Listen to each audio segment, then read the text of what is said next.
पाकिस्तान पर भारत अटैक करेगा, धमाके करेगा, इसका इंतजार कर रहा था। नरेंद्र मोदी ने एक पॉलिटिकल धमाका यहां कर दिया, जातिगत सेंसस कराने की बात करके, कास्ट सेंसस कराने की बात करके, और जातिगत जनगणना जो होगी उसको लेकर इस देश में जो पॉलिटिक्स है वो पिछले कई साल से चरम पर थी और अब तो अलग लेवल पे जा रही है। लेकिन कहानी इसकी शुरुआत पर खत्म नहीं होती। कहानी तो तब शुरू होगी जब ये कास्ट सेंसस हो जाएगा और इस देश के लिए कितना बड़ा संकट खड़ा होगा, नहीं होगा, मोदी ने आखिर ऐसा किया क्यों? ये बड़ी अच्छी बात कही आप। क्या नरेंद्र मोदी ये फैसला जो ले रहे हैं इसके पीछे आरएसएस की बड़ी भूमिका है? पाकिस्तान पर अटैक से पहले नरेंद्र मोदी ने ऐसा क्यों किया है? आज आपको इस पूरे वीडियो में सारी चीजें विस्तार से बताऊंगा। कई लोग ये भी पूछ रहे हैं कि भाई क्या पाकिस्तान पर अटैक नहीं होगा, क्या इसका मतलब ये है इसलिए ये चीज ला दी गई है, वो भी आपको बताऊंगा। लेकिन वीडियो शुरू करने से पहले, वीडियो में सारी चीजें बताने से पहले आपकी राय क्या है? आपके हिसाब से कास्ट सेंसस होना चाहिए था या नहीं होना चाहिए था? आपकी राय कमेंट करके जरूर बताइएगा, क्योंकि इस वक्त नरेंद्र मोदी सरकार ने तो ऐलान कर दिया है कि वो कास्ट सेंसस कराने जा रही है। फैसला क्यों बदला? क्योंकि सरकार तो कहती थी कि भाई बाकी लोग जो है वो जातियों में बांट रहे हैं देश को, तो एक है तो सेफ है। ये फैसला आखिर क्यों बदला और अभी ही ये फैसला क्यों आया, आज इसके बारे में बात करूंगा। लेकिन उससे पहले आप देखिए कि जो लोग पूछ रहे हैं कि भाई सरकार जो है वो पाकिस्तान पर अटैक करेगी या नहीं, भाई इसमें कोई दो राय नहीं है कि सरकार पाकिस्तान पर एक्शन लेने जा रही है। Pahalgam terror perpetrators and planners must be brought to justice, Jaishankar to Rubio. यानी जो यूएस सेक्रेटरी ऑफ स्टेट हैं मार्को रूबियो, उनसे देश के विदेश मंत्री एस जयशंकर ने बात की है और अमेरिका को भी फिर से क्लियर कर दिया है कि भाई हम तो हिसाब करेंगे जिन्होंने आतंक फैलाया है। तो इसमें कोई दो राय नहीं है कि एक्शन होगा और 100% होगा।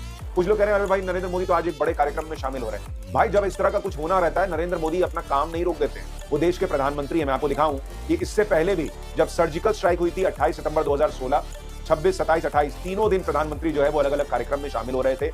26 तारीख को CSIR का प्लैटिनम जुबली फंक्शन अटेंड कर रहे थे, भारतीय साइंटिस्ट से मिल रहे थे। 27 सितंबर को जो है वो माता अमृतानंदमयी का बर्थडे सेलिब्रेट कर रहे थे, उसको एड्रेस कर रहे थे। और 28 सितंबर को पीएम इंटरैक्टेड थ्रू प्रगति। तो पीएम का अपना काम चलता है। इसी तरीके से पीएम मोदी ने बालाकोट में जो एयर स्ट्राइक हुई थी उसके पहले उन्होंने मन की बात की थी, पीएम किसान योजना जो है उसको लॉन्च किया था गोरखपुर में, यूपी में।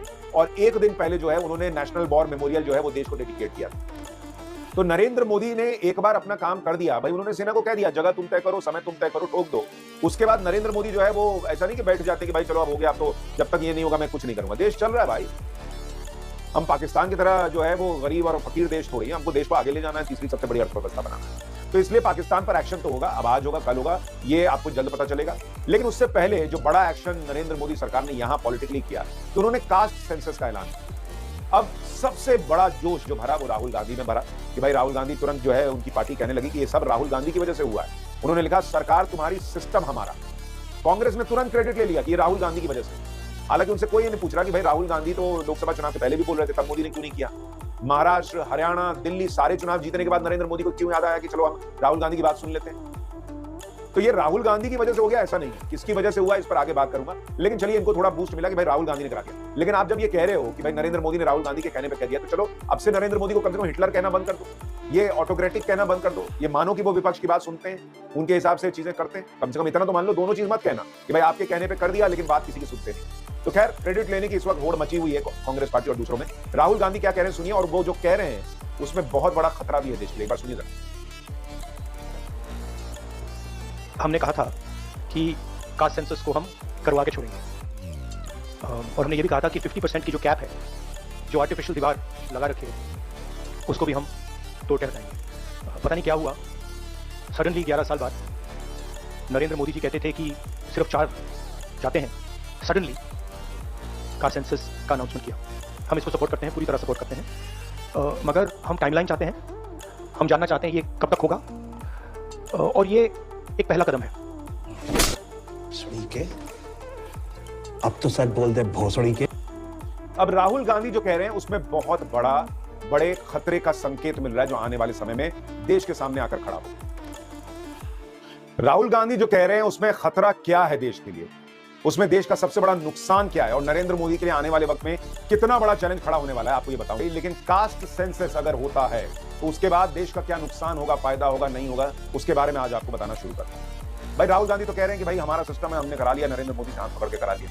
अमित मालवीय कह रहे हैं कि भाई अमित शाह ने पहले ही कह दिया था कि हम कास्ट सेंसस कराएंगे, जब वक्त आएगा तो बताएंगे। तो इसलिए कांग्रेस पार्टी को जो है बहुत अति उत्साह में आने की जरूरत थी। लेकिन इंडिया अलायंस में होड़ भी मच गई है। अब अखिलेश यादव जो है वो ट्वीट कर रहे हैं, वो कह रहे हैं कि भाई ये तो पीडीए की जीत है। जातिगत जनगणना का फैसला 90% पीडीए की एकजुटता की 100% जीत है। बीजेपी ने हमारे दबाव में ऐसा किया और सबसे नीचे की लाइन में लिख रहे हैं ये इंडिया की। तो अभी से ही इसका क्रेडिट लेने की होड़ मच गई है। राहुल गांधी कह रहे हैं सब हमने करा दिया, अखिलेश यादव कह रहे हैं सब हमारी जीत है, इंडिया अलायंस जो है वो लास्ट में आ रहा है और बीजेपी ने दबाव में ये कर दिया। अब सवाल है कि दबाव किस बात का? बिहार की पॉलिटिक्स को समझने वाले ज्यादातर लोग कह रहे हैं कि भाई वहां तो ऑलरेडी नीतीश सरकार ने कास्ट सर्वे कराया हुआ था, तो वहां पर बीजेपी को कौन सी दिक्कत आती? भाई नीतीश कुमार ही मुख्यमंत्री हैं, वो कहते कि भाई हमने तो कराया कास्ट सर्वे, तो हमको क्या दिक्कत है? इसके पहले बीजेपी बिना कास्ट सेंसस कराए हुए सारे चुनाव जीत चुकी है, तो फिर इसकी जरूरत क्यों पड़ी? उस पर आता हूं और इसका क्या नफा नुकसान है उस पर बात करूं। उससे पहले जरा एक बार असदुद्दीन ओवैसी और तेजस्वी यादव दोनों का बयान सुनिए, दोनों क्या कास्ट सेंसस हो ताकि ये मालूम हो सके कि कौन सी कास्ट डेवलप हुई है, कौन सी कास्ट अंडर डेवलप है, और दूसरा ये कि फॉरवर्ड कास्ट में कितने वो लोग डेवलप हुए, कितने उसमें डेवलप नहीं हुए हैं। ये बहुत ज़रूरी है एफर्मेटिव एक्शन के लिए और इस देश में इंसाफ करने के लिए। अगर कास्ट सेंसस के ऊपर हमेशा आप पीछे हटते थे और जब कास्ट सेंसस का डिमांड शुरू हुआ तो खुद प्राइम मिनिस्टर और बीजेपी के बड़े लीडर बोले कि बटेंगे तो कटेंगे और इस तरह की वाहियात बातें होती थी। मगर कास्ट सेंसस करना ज़रूरी है। हम बीजेपी से जानना चाहेंगे कि आप क्या इसको शुरू कब करेंगे? देखिए सेंसस शुरू होना है तो कास्ट सेंसस होगा, फिर ये कंप्लीट कब होगा? भी इंक्लूड किया जाएगा। हालांकि ये केवल घोषणा है, 21 में सेंसस होना था, कब होगा ये किसी को नहीं पता है, लेकिन जो परिसीमन है उससे पहले जो है सेंसस कराना होता है। तो उम्मीद है कि परिसीमन से पहले ये सेंसस कराएंगे और सेंसस में जाति आधार जनगणना का भी एक कॉलम जो है जात का भी होगा। जो लोग हम लोगों पे आरोप लगाते थे जातिवादी लोग हैं, जात पात फैलाता है, आज उन सभी के मुंह पर जो है तगड़ा तमाचा जो है लगा है। और ये जब तक हम लोगों को साइंटिफिक डेटा नहीं पता चलेगा पूरे देश की आखिर स्थिति क्या है, तब तक हम उन समाज, जो पिछड़ा समाज, जो गरीब वंचित शोषित जो लोग हैं, उनको हम लोग मुख्यधारा में नहीं ला सकते। अगर हम करें तो करें क्या, बोले तो बोले क्या? तो सारे लोग अब ये कह रहे हैं कि भाई ये बहुत जरूरी था और इसलिए ये हो रहा है। तेजस्वी यादव कह रहे हैं कि भाई जब तक डेटा नहीं पता चलता तब तक हम कैसे मुख्य धारा में लोगों को लाते? तो भाई आजादी के बाद पहली बार जातिगत जनगणना होने जा रही है, अभी तक कैसे लोगों को लाए हैं मुख्य धारा में, ये बताना चाहिए। उसके पहले तो हुई नहीं जातिगत जनगणना पहले कभी, तो आप कैसे अभी तक लाते? पहला सवाल तो इन लोगों से ये पूछा जाना चाहिए। दूसरा बड़ा प्रश्न ये है कि ये जो कह रहे हैं कि भाई ये करना बहुत जरूरी था और बीजेपी प्रेशर में कर रही है, किस प्रेशर में कर रही है ये लोग ये नहीं बता। हाँ, एक बात जरूर तेजस्वी यादव सही कह रहे हैं, वो कह रहे हैं कि डीलिमिटेशन होना है और डीलिमिटेशन जो होता है उसके पहले सेंसस होना जरूरी होता है। कई लोगों का अनुमान यही है कि बीजेपी को इस बात का अंदेशा था कि भाई अब चूंकि डीलिमिटेशन तो करना ही करना है, उसके पहले सेंसस होगा और अगर उस सेंसस में हमने जाति का जनगणना नहीं कराई, जाति का एंगल नहीं जोड़ा, जाति की संख्या नहीं गिनी, तो ये मुद्दा बहुत बड़ा हो जाएगा। क्योंकि जब तक आप सेंसस नहीं करा रहे हैं तब तक है कि भाई जब करा ही नहीं रहे तो क्या है, लेकिन जब आप सेंसस कराएंगे और उसमें जाति का जनगणना नहीं होती तो कांग्रेस पार्टी, आरजेडी, अखिलेश यादव की पार्टी, इनको बूस्ट मिल जाता। वो जाकर कहते पिछड़ी जातियों के पास कि भाई देखो इन्होंने तो सेंसस भी करा लिया, जनगणना भी करा ली और जातिगत जनगणना नहीं कराई, हम आएंगे तो हम कराएंगे। तो वो मुद्दा इनको उल्टा पड़ जाता। इसलिए कहा जा रहा है कि बीजेपी ने चूंकि ये सेंसस करना था इसलिए जातिगत जनगणना को इस पॉलिटिकल एंगल से देखते हुए किया है। कुछ लोगों का मानना यह भी है कि आरएसएस की इसमें बड़ी भूमिका है।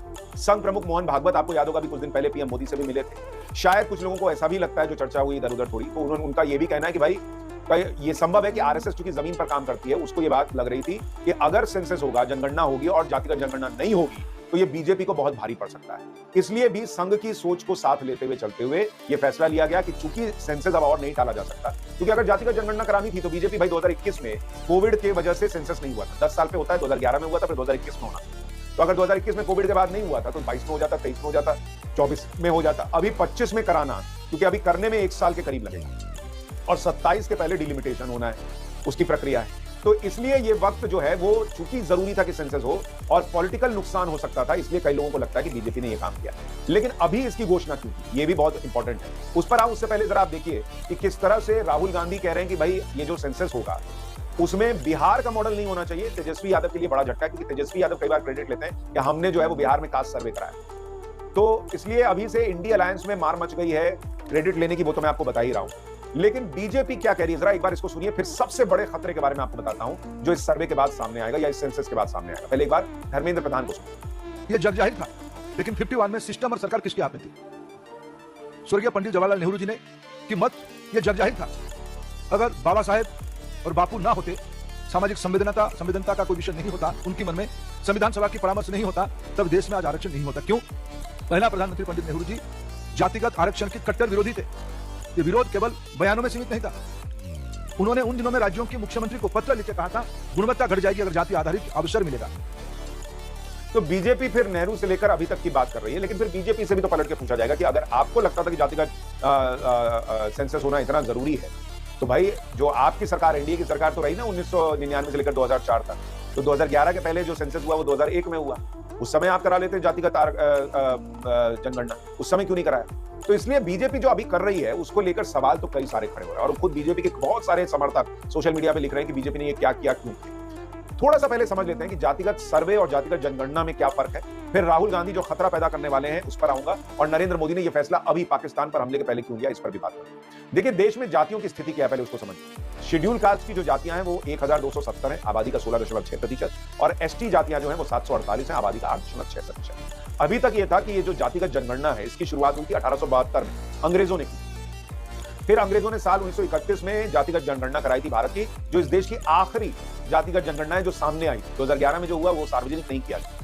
उसके बाद 1951 में पहली बार जनगणना हुई, तो केवल अनुसूचित जाति और अनुसूचित जनजाति यानी शेड्यूल कास्ट और शेड्यूल ट्राइब, इससे जुड़ी हुई जातियों के नाम पर वर्गीकृत किया गया था। और उसके बाद कोई इस तरह का जातिगत जनगणना नहीं हुई, क्योंकि नेहरू से लेकर बाकी जो उस वक्त के तमाम नेता थे वो जातिगत तौर पर जनगणना के पक्ष में नहीं थे। उनको लगता था इससे देश जो है वो बटेगा और इसमें जो है वो इससे परहेज किया जाना चाहिए। उसके बाद अगर आप देखेंगे कि भाई जातिगत जनगणना और जातिगत सर्वे में क्या फर्क है, भाई जनगणना जो होती है वो पूरे देश में चलती है, इसको केंद्र ही करा सकता है, और इसमें क्या है कि देश के सारे लोग शामिल होते हैं। जातिगत सर्वे जो होता है उसका सैंपल साइज बहुत छोटा है। जनगणना क्या है कि आप सबसे पूछेंगे, सबके पास जाएंगे, सबका डेटा होगा। सर्वे क्या है कि भाई आप कुछ लोगों को उनका डेटा लेकर उससे एक अनुमान लगाते हैं कि भाई इस तरह की परिस्थिति इस वक्त समाज में। जनगणना जब होती है तो उसमें सवाल भी ज्यादा पूछे जाते हैं, सर्वे वगैरह होता है तो उसमें कम सवाल होते हैं। जैसे बिहार में जनगणना सर्वे हुआ था, कास्ट सर्वे, तो उसमें 15 ही सवाल। उठा ले रे देवा, उठा ले रे।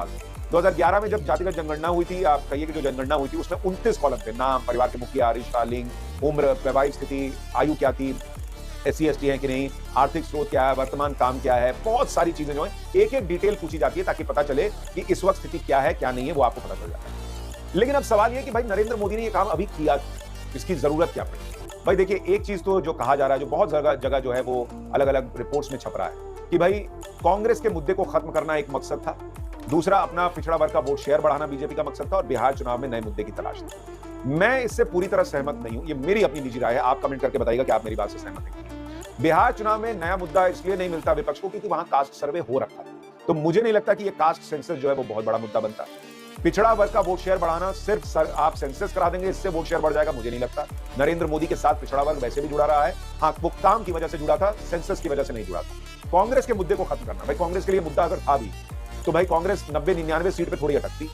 कांग्रेस हरियाणा, महाराष्ट्र, दिल्ली ये सब जीत जाती ना, अगर ये मुद्दा इतना बड़ा कांग्रेस बना पा रही। मेरे हिसाब से ये तीनों बातें जो अलग अलग मीडिया रिपोर्ट्स में छप रही हैं वो वजह नहीं है। मेरा अपना पर्सनल मानना ये है कि भाई मुझे लगता है कि भाई अभी डिलिमिटेशन होना था, उसके पहले सेंसस जरूरी था, और अगर सेंसस बिना जाति के आप करते तब जाकर ये मुद्दा बड़ा बच जाता। जो मैं पहले भी कह रहा था कि भाई आपने तो जातियों को, पिछड़ी जातियों को अलग कर दिया, आप चाहते नहीं कि उनका सुधार हो, तब ये मुद्दा बड़ा बन जाता, इसलिए इस बार के सेंसस में उसको शामिल किया गया।